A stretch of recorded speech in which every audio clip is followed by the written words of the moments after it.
Army chief controversial है, आपका chief justice controversial है, तो क्या मुल्क है फिर? ये किस तरह मुल्क चलेगा? ये फिर किस तरीके से हम अपनी हिफाजत करेंगे, अपने मुल्क की सालमियत की हिफाजत करेंगे? पहले सियासत सीखो। इस मुल्क को तुम लोगों ने क्या बना दिया है? इसके माहौल को तुमने पूरा गंदा कर दिया है, इस सियासत को तुमने काला कर दिया है। अब कहां जाएगा पाकिस्तान? मुजरम होंगे इस मुल्क के, इस जमहूरियत के और इस पार्लियामान के। क्या आपको इतनी सारी बात समझ नहीं आती?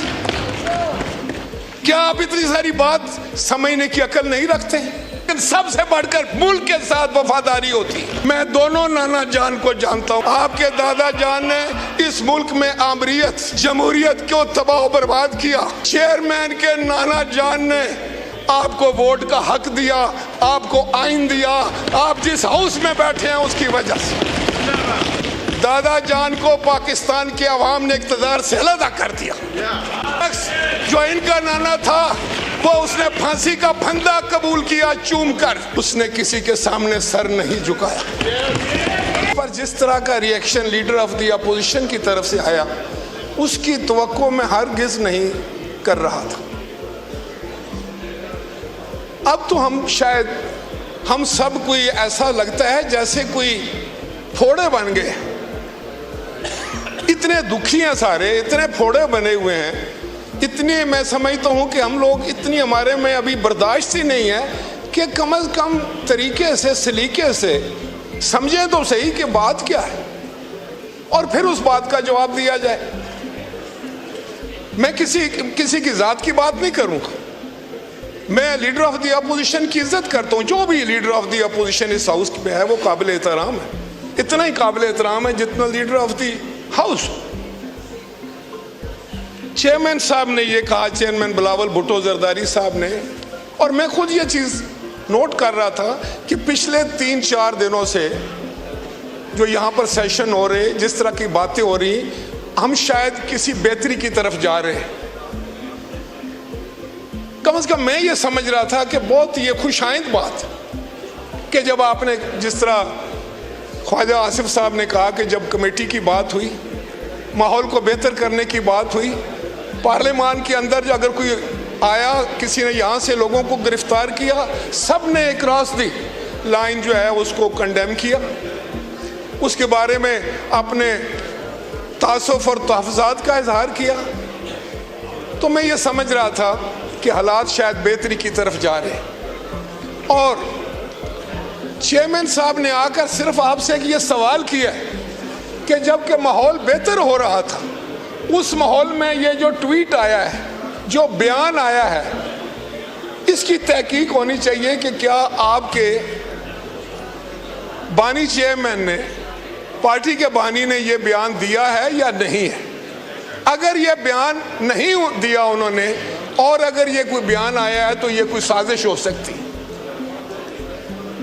तो आपने तो ये बात बतानी थी ना कि क्या ये ट्वीट जो उन्होंने दिया इतना लंबा चौड़ा, जिसको पढ़कर मेरे जैसा भी ये शख्स समझने पर मजबूर हो गया है, तो इस मुल्क में जमहूरियत नहीं चाहता, जो इस मुल्क में पार्लियामान की बालादस्ती नहीं चाहता, जो इस मुल्क में तबाही चाहता है, जो इस मुल्क में बर्बादी चाहता है, मेरे जैसा शख्स भी इस उम्र में आकर ये कन्विंस वगैरह आप मुझसे पूछते हैं तो मैं आपको बताना चाहता हूँ कि आपके नाना जान ने इस मुल्क में आमरीत की, दादा जान, आपके दादा जान ने इस मुल्क में आमरीत जमहूरियत को तबाह बर्बाद किया, और चेयरमैन के नाना जान ने आपको वोट का हक दिया, आपको आइन दिया, आप जिस हाउस में बैठे हैं उसकी वजह से। आपके दादा जान को पाकिस्तान के अवाम ने इक़्तिदार से अलग कर दिया, और वो शख्स जो इनका नाना था वो उसने फांसी का फंदा कबूल किया चूम कर, और जमहूरियत के लिए, आज़ादी के लिए, पार्लियामेंट और आइन के लिए उसने किसी के सामने सर नहीं झुकाया। आज जो कुछ भी है, आज अगर इस हाउस के पास कुछ इख्तियारात हैं जो जनरल मुशर्रफ ने छीन लिए थे, तो वो इख्तियारात चेयरमैन बिलावल भुट्टो के वालिद गिरामी आसिफ अली जरदारी की वजह से। मैंने आपकी 2-3 नस्लों के साथ सियासत की, मुझे इल्म है कि यहां क्या क्या होता रहा है, लेकिन खुदा के लिए आप भी समझ जाओ, आप जिस डगर पर चल रहे हैं वो खतरनाक है। चेयरमैन ने आपको यही बताया है कि जिस तरफ आपका रुख है, जिस सड़क पर आप जाना चाहते हैं, वो तबाही और बर्बादी है। उसमें आपको कुछ नहीं मिलेगा, बल्कि आप मुजरम होंगे इस मुल्क के, इस जमहूरियत के और इस पार्लियामान के। क्या आपको इतनी सारी बात समझ नहीं आती? क्या आप इतनी सारी बात समझने की अकल नहीं रखते? अब मैं नहीं कह रहा कि आप क्या करते रहे और आपके साथ क्या हो रहा है। आपका यही चेयरमैन कहता था कि फलां को मैं मूंछों से पकड़कर जेल में डाल दूंगा। आपका यही चेयरमैन कहता था कि कल तुम चलो, परसों ये भी जाएगा और मैं डालूंगा। वो ये नहीं कहता था कि नायब से डलवाऊंगा। यार खुदा का खौफ करो।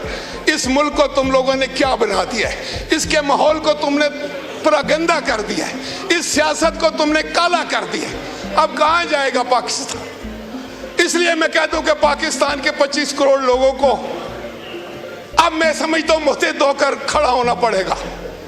और ये जो आप सियासत में गंद लेकर आए हैं और बाज नहीं आ रहे, मैंने हर मुमकिन कोशिश की। मैं आज भी किसी जगह ये पैगाम देकर आया था कि इस वक्त मुल्क को सिर्फ हम आहंगी की जरूरत है, एक दूसरे से मोहब्बत करने की जरूरत है, एक दूसरे का हाथ पकड़ने की जरूरत है, एक दूसरे का साथ देने की जरूरत है पाकिस्तान के लिए।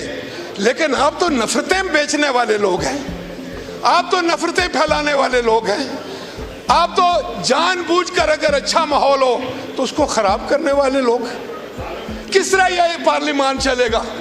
जगदई साहब आप बताएं, आप आइन और कानून की बात करते हैं, इन रवैयों से आइन और कानून मजबूत होगा, पार्लियामान मजबूत होगी। आज 25 करोड़ अवाम एक तरफ, उनकी तो कोई बात नहीं हुई। कितनी दफा इन्होंने महंगाई पे बात की है, बेरोजगारी पर बात की। जब तुम लोग थे हुकूमत में, तुमने कहा था कि 1 करोड़ नौकरियां, किधर गई? 50 लाख घर, और ये सबज पासपोर्ट की बड़ी इज्जत होगी, ग्रीन की। पाकिस्तान ऊपर जाएगा, ऊपर जाएगा। किधर गया? कहां गया पाकिस्तान? किस हालत में छोड़ा है पाकिस्तान को? याद रखो, याद रखो, अगर आप इसका माहौल खराब करेंगे, हाउस का, पाकिस्तान का माहौल खराब करेंगे। आपको शायद ये वहम हो गया है कि आपने 9 मई का इतना बड़ा सानिया किया, आपने हमारे शहीदों की तज़हीक की। मैं सबसे ज्यादा दुखी हूं कि मैं ये समझता हूं, मेरा ये कहना है कि हम जो लोग हैं, हम पाकिस्तान का बाजुए शमशीर जंग है। हमारे सीने पर, मेरी तहसील के सीने पे 2 निशाने हैं, कैप्टन मोहम्मद सरवर शहीद और सवार मोहम्मद हुसैन शहीद।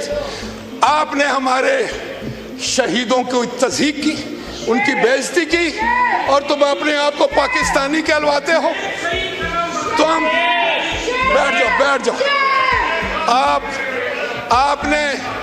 आपने जाकर जीओज के ऊपर हमला किया, आपने हिंदुस्तान को खुश किया, आपने जहाजों को आग लगाई, आप कोर कमांडर के घर पर हमला हुए।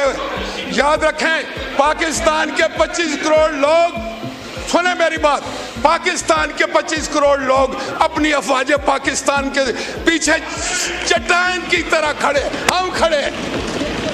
हम अपने आर्मी चीफ की तज़हीक नहीं करने देंगे, हम अपने चीफ जस्टिस की तज़हीक नहीं करने देंगे।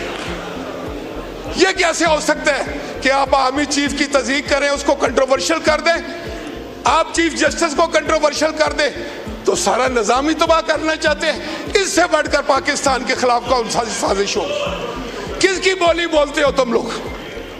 आज आपको जवाब देना पड़ेगा, हम पूछेंगे। और चेयरमैन ने आपको यह कहा था कि क्या यह ट्वीट आपके चेयरमैन ने किया है? आप उठ के बताओ कि किया है या नहीं। बस यह सवाल है मेरा। जनाब स्पीकर, ट्वीट का अगर ये जवाब भी नहीं देते, 9 मई का भी जवाब नहीं देते, करप्शन का भी जवाब नहीं देते, अदालतों का भी जवाब नहीं देते, पार्लियामान के अंदर भी जवाब नहीं देते, तो क्या ये समझते हैं कि इस तरीके से हर चीज को ये बुलडोज करके चले जाएंगे? इनकी जिम्मेदारी है, इन्होंने माहौल खराब किया है जो आज सुबह तक ठीक था। उस कमेटी से बेहतर काम लिया जा सकता था, कंसेंसस बन सकता था, लेकिन तुम लोग कंसेंसस के दुश्मन हो, तुम लोग पाकिस्तान के दुश्मन हो, तुम लोग हमारे अमन के दुश्मन हो, तुम लोग पाकिस्तान के अवाम के मफादात के दुश्मन हो, तुम लोग जमहूरियत के दुश्मन हो, तुम पार्लियामान के दुश्मन हो और तुम आइन के दुश्मन हो। शुक्रिया।